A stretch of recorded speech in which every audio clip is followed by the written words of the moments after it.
Thank you for joining me today. It's Brian Gubernick, and welcome to the No Days Off podcast, where we believe that every single day brings a new opportunity to get better. I've talked about Ed Mylett on this podcast of ours before. I really am a big fan of Ed Mylett. If you don't know him, he is a huge podcaster, entrepreneur, really bright guy, and I just really like a number of things that he puts out content wise, and I also think he's an amazing interviewer. So anytime you get a chance to listen to one of his interviews, not only do you learn from his guests, but just listening to him, he's pretty spectacular. Anyhow, about I don't know, it was probably almost 2 years ago, maybe a year and a half ago, I had the opportunity to see Ed Mylett present in person. And I really enjoyed his presentation. The guy was phenomenally dynamic, and people were hanging on his every word. In that speech that Ed was given that day, he described something that really resonated with me, and it's kind of stuck with me ever since I heard him talk around it. It was this concept that around hell, believe it or not. And the idea is that hell is the experience, his version of hell would be the experience of facing the ideal version of yourself, the person that you could have become had you reached your potential. That was a pretty powerful story when he told it. And I'm going to tell it here in a moment. But again, the idea of not living up to your potential for him was so strong that he described it as a personal hell. Seeing that gap between the person you became and the person you could have actually become.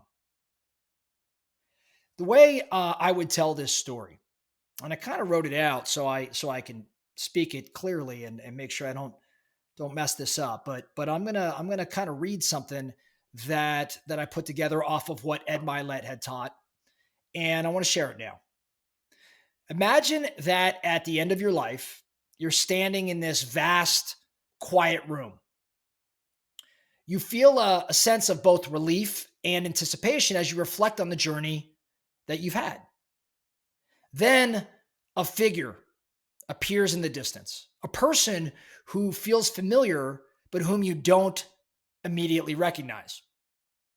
As that person draws closer, you realize with a strange twist of recognition and discomfort that this person is you, but not the you who lived your life as you did.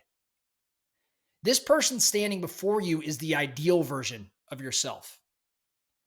They're the you who lived out every bit of potential you had, who made every choice, who pushed every limit, and pursued every opportunity that was available. They're a reflection of everything you could have been if you'd pursued your dreams with full commitment, faced every fear, and given life your all. And in this moment, you feel the full weight of meeting them. Every small choice you made, every dream you delayed, every fear that held you back now stands starkly in contrast to this ideal self. The gap between who you are and who you could have become becomes undeniable. And it feels like a kind of hell because you see the life, the potential, and the impact you missed. But instead of despair, there's something else, a lesson, a kind of relief that you now recognize. Had you known what it would feel like to meet this person, maybe you would have lived differently. Maybe you would have strived for more. Maybe you would have given more. And in that instant, you understand the importance of your choices and actions in life, of striving to become the person you can be. So I tell that story. Maybe you ought to go back and listen to it one more time. It's not usually my style to read a story like that, but I think it should strike many of our listeners here today around their current reality in comparison to where they intend or dream to go. And that there's a gap between who you are at this moment and who you could potentially become. But not all of us sees the day thinking that Reaching my potential is the objective, and anything short of that, as Ed Mylett would call it, might be a piece of, a portion of hell. It's a pretty extreme thought, I get it. But the point here is, much like yesterday's episode about the pain cave, we get to make a choice, right? Like we get to choose um, how we're going to be in the future. Our choices today will affect our future selves. We should be asking questions like, am I taking actions today that bring me closer to my best self? Like the pain cave we talked about yesterday in endurance sports, as that could prompt us to face challenges more purposefully, making choices that align with our highest potential so that we don't reach the end with regrets is very, very similar. If you ask yourself each and every day, maybe at the beginning of the day or maybe at the conclusion of the day, am I taking actions today or did I take actions today, depending on the time you ask it, that brought me closer or bring me closer to my best self? How might that shape the choices that you make? How might that change the way you manage your calendar?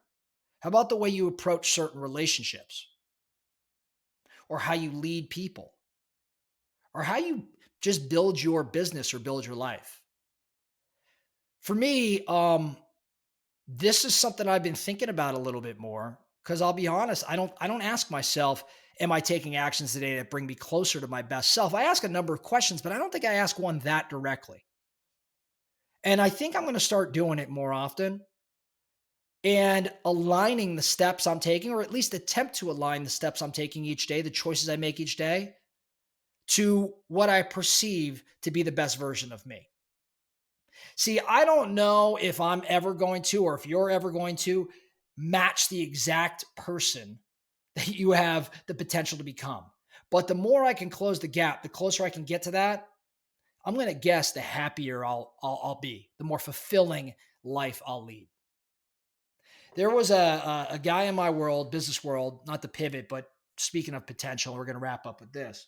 There was a guy I used to do business with, and I'll never forget. He said one time to me, he said, Brian, let me ask you a question. When a coach at the end of the game is getting interviewed, any sport, when that coach is being interviewed at the end of the game, and that coach mentions the word or uses the word potential in his statements to the guy interviewing him or the girl interviewing him, did that coach's team win or lose that day? If that coach mentions the word potential, did that team win or lose that day?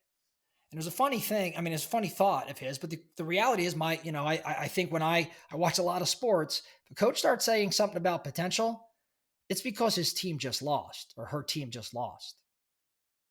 And the point this individual is making to me is, if we're reflecting on where we could be or how we could eventually get there one day, then maybe we're already losing. In other words, when we all get to the end of our life and you start talking around, man, I wish I could have fulfilled my potential, I think that's going to be a disappointing thought.